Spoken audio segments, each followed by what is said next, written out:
responsable du master banque chargée d'affaires de l'IAE Gustave Eiffel.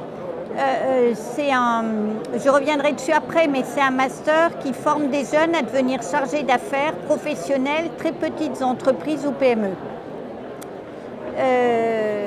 Alors, je suis responsable de ce master, j'enseigne dans ce master et je fais de la recherche sur la banque, mais avant ça, j'ai un passé professionnel dans la banque. J'ai travaillé sur les grosses fusions bancaires des années 2000. Voilà, il y a beaucoup de banques qui ont fusionné en France dans les années 2000 et je travaille là-dessus. Alors pourquoi j'ai proposé cette conférence sur le métier de chargé d'affaires professionnel dont la mission c'est de piloter un portefeuille de clients? Parce qu'il me semble que c'est un métier qui n'est pas très connu. On sait qu'on veut faire du marketing, on sait qu'on veut faire de la finance, mais le métier de chargé d'affaires professionnel entreprise n'est pas très connu. Et vous êtes, me semble-t-il, à un stade, quand vous vous engagez dans un master, vous vous engagez vers un métier ou vers un secteur. Et donc c'est avant même de choisir un master, il me semble qu'il faut que vous réfléchissiez au type de métier que vous voulez faire et au type de secteur, en l'occurrence la banque, dans lequel vous voulez vous insérer. Ça peut être la banque, le luxe, etc. Et donc c'est pour ça que j'ai proposé cette conférence.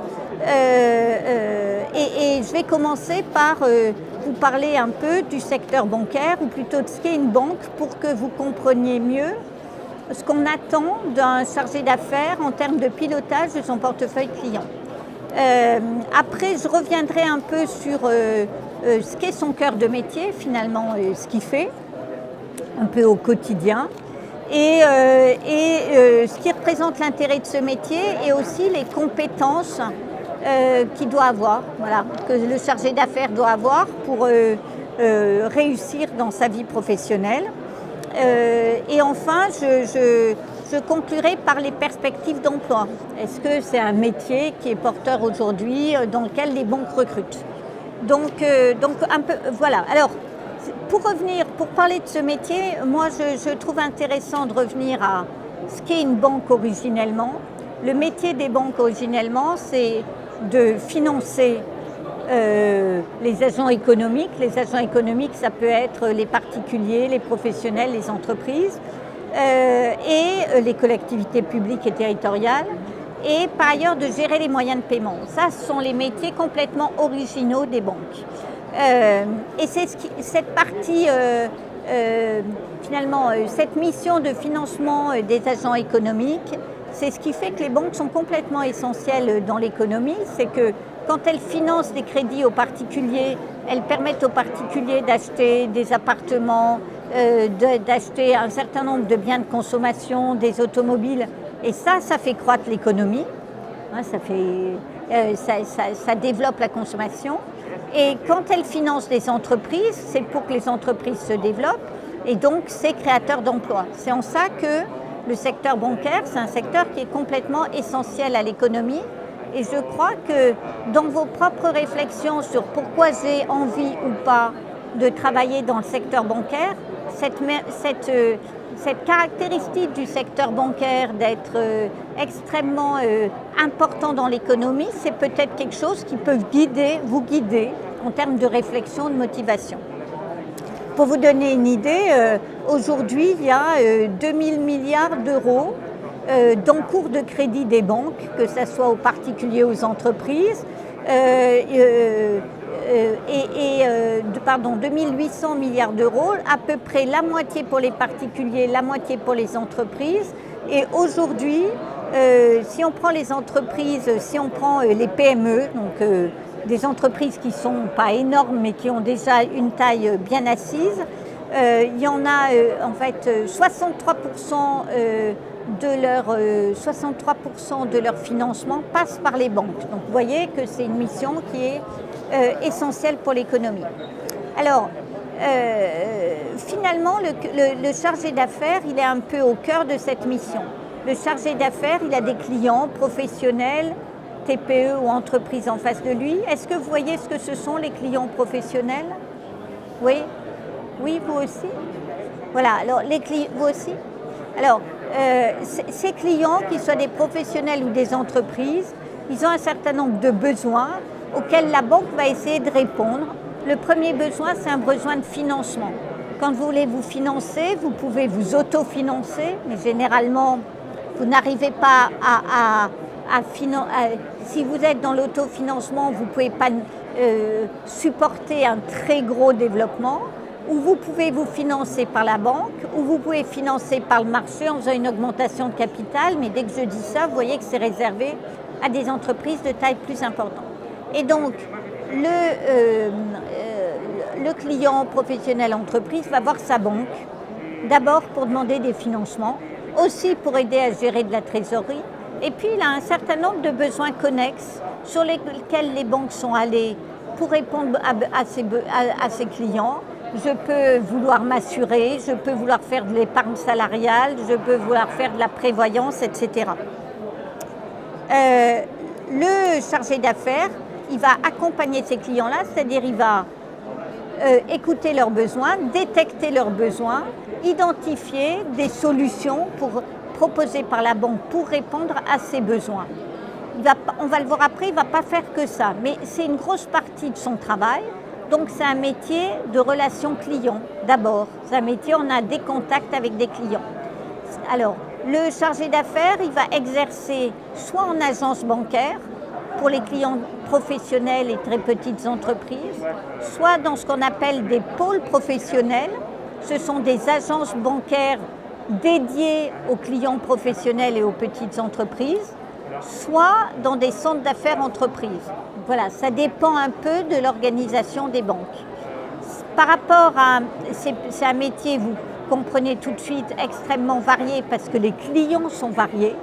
Dans les professionnels, vous avez des commerçants, des artisans, des petites boîtes, des professions libérales comme les avocats, les notaires, les médecins. Vous voyez tout de suite quand je dis ça que les besoins sont différents, et surtout qu'il y a une grande variété de profils clients.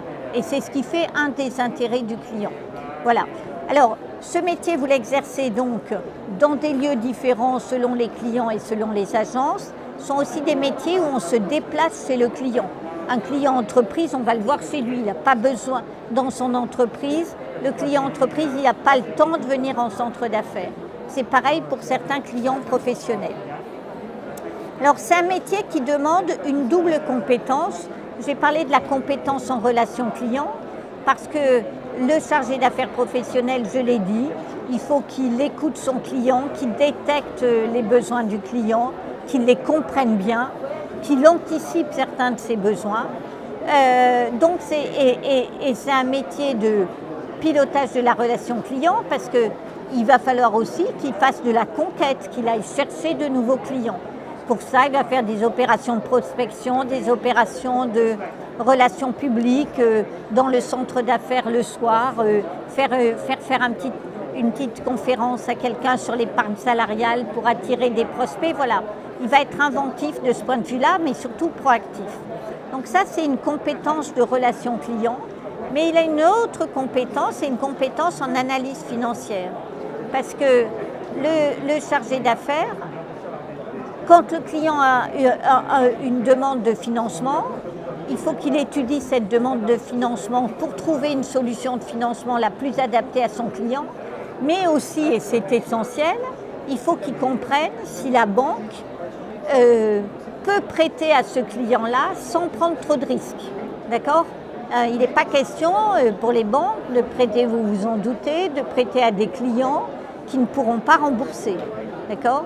Donc, il va devoir évaluer le risque qu'il fait prendre à sa banque en accordant un crédit ou en recommandant plutôt d'accorder un crédit. Et ça demande une compétence d'analyse financière. On ne va pas octroyer un crédit à une entreprise uniquement avec une analyse financière. On va essayer de comprendre le projet du client, son projet de développement, comment fonctionne son entreprise. Mais il n'empêche que l'analyse financière, l'étude des bilans, l'étude des comptes de résultats, du modèle d'activité de l'entreprise, c'est essentiel pour pouvoir accorder un financement à une entreprise, à un professionnel. Et donc, il y a cette compétence d'analyse financière qui est extrêmement importante. Donc voilà. Donc, c'est ces deux compétences-là dont a besoin un chargé d'affaires, professionnel ou entreprise. Et ce sont ces compétences-là que vous allez développer dans les masters, par exemple comme le nôtre, qui est le master chargé d'affaires de l'IAE Gustave Eiffel. Alors, que vous dire de plus pour parler de ce métier ? Moi, ce que je pense, c'est que c'est un métier intéressant aujourd'hui à plusieurs titres. Je l'ai dit au tout début, ça peut être motivant pour vous de vous dire je vais faire un métier qui est utile parce que c'est un métier qui participe au financement de l'économie et c'est important pour qu'on ait une économie qui fonctionne, une économie qui crée des emplois.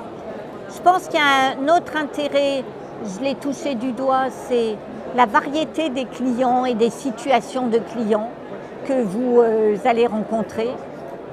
Il y a un troisième intérêt à ce métier-là, qui n'est pas des moindres, c'est que c'est un métier important pour les banques sur le sol français. Pourquoi ?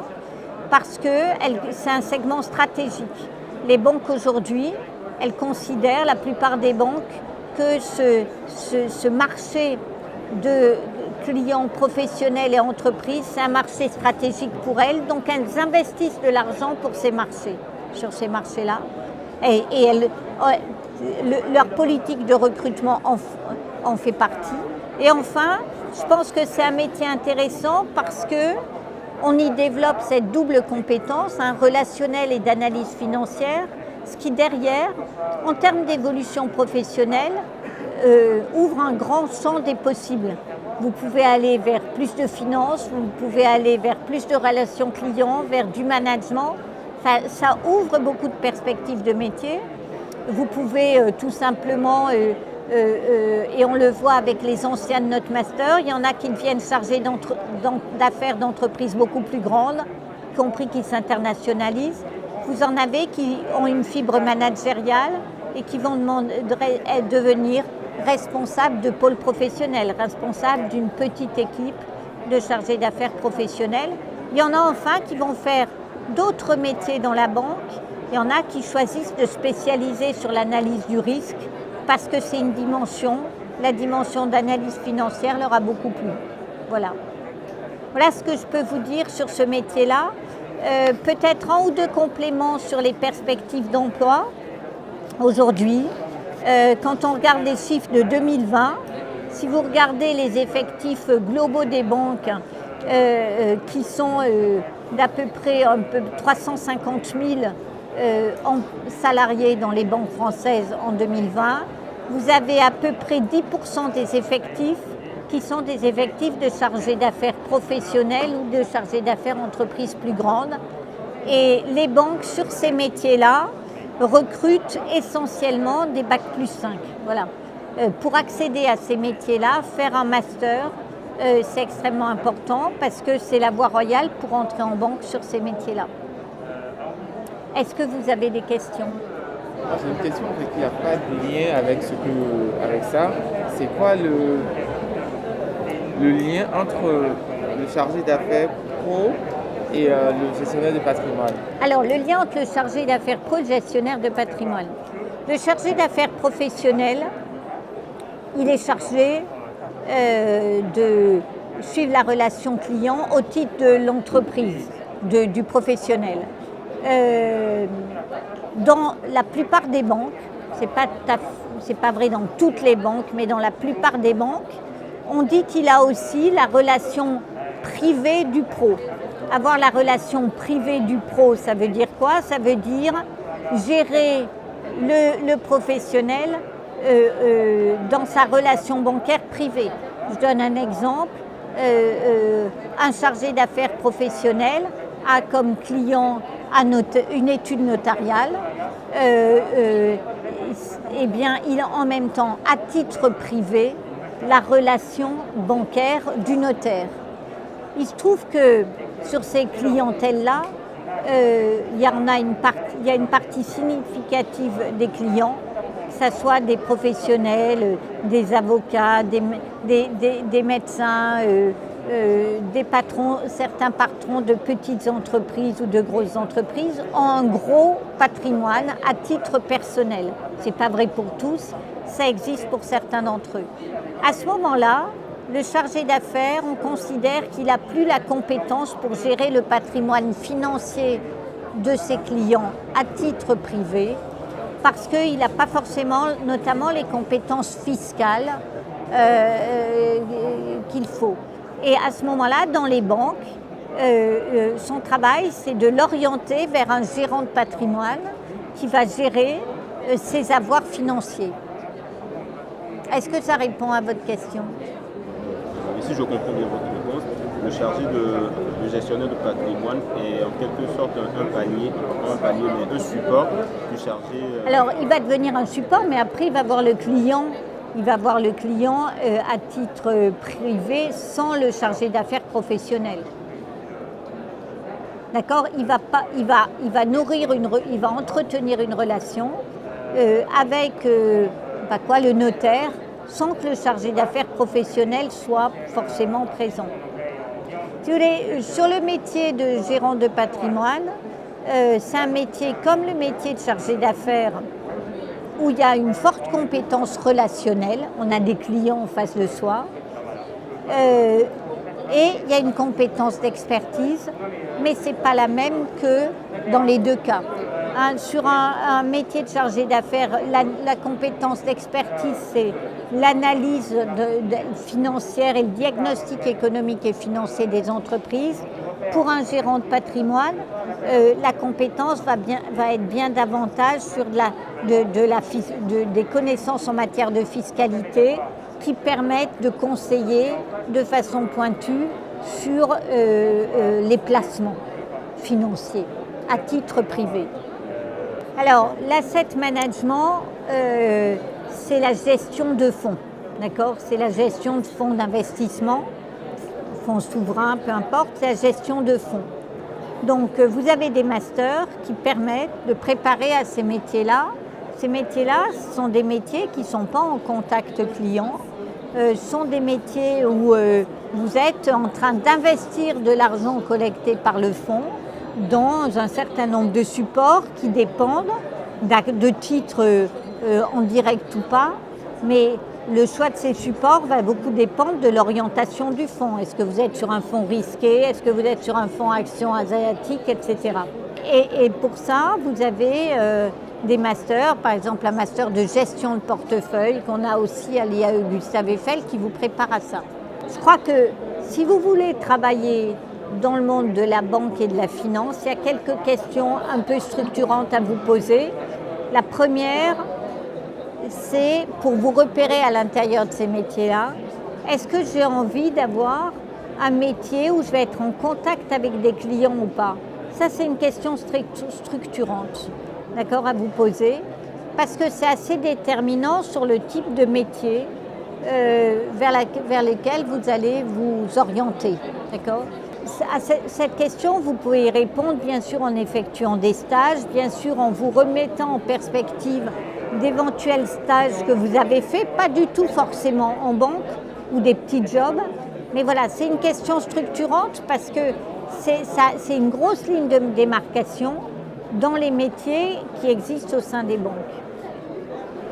Il y a un nouveau secteur qui est très plébiscité maintenant, la conformité, oui. La gestion du risque. C'est aussi la gestion du risque, hein, ça oui. avec... Alors la conformité, c'est la gestion du risque, mais pas le même risque que le risque dont on parlait tout à l'heure. La banque prête de l'argent à un client. La banque, elle a ce qu'on appelle un risque de défaut ou de contrepartie si le client ne rembourse pas. Là, derrière la conformité, il y a le respect de toutes les normes régulatoires, d'accord, et qui sont là pour éviter aux banques de prendre des risques. Ça peut être du risque opérationnel, ça peut être du risque de marché, mais ce n'est pas le risque dont je suis en train de parler là. Après l'obtention du diplôme, il faut aller sur le terrain, d'accord? Pour aller sur le terrain, quels sont selon vous, à part le bagage intellectuel, quelles sont les compétences qu'il faut avoir pour quelqu'un, par exemple, qui n'a pas d'expérience professionnelle dans le domaine? En fait, les banques, quand elles emploient des jeunes pour être chargés d'affaires professionnels, entreprises, pour être gestionnaires de patrimoine, ce qu'elles regardent, c'est bien sûr voilà, votre cursus universitaire. Elles vont regarder si vous avez de l'expérience ou pas. En l'occurrence, là, vous n'en avez pas. Ce qu'elles vont regarder, c'est si vous avez un peu d'expertise technique. Bon. Et la deuxième chose qu'elles vont regarder, c'est comment vous vous situez dans une relation client. Finalement, une banque, quand elle emploie un jeune dans ces métiers-là, s'il ne sait pas tout techniquement, elle va le former. Mais ce qui importe, c'est qu'il ait un bon relationnel client ou qu'il soit susceptible de développer un bon relationnel client.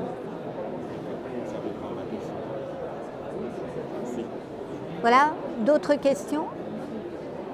Non? Je vous remercie.